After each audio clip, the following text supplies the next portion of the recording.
Hey there, what's up? In this video, I will show you on how you can change the time format to 12-hour in TradingView.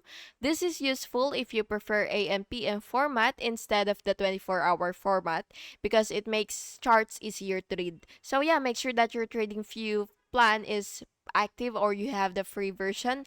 The interface works similarly across versions. So yeah, once you've logged into your TradingView account, you will just have to basically select the chart of your choice, and you will just have to click full chart and just wait for it to load basically. And now that you're here, you will just have to click chart settings, the gear icon at the top right of your chart.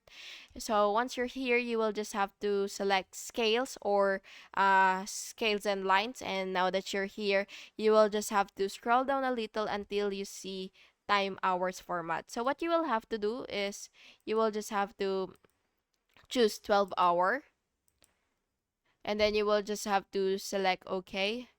And yeah, that's just it. And your chart will now show times in 12-hour format. And yeah, I hope you found this video helpful. And if you did, please make sure to like and subscribe for more videos like this. Thank you and have an awesome day.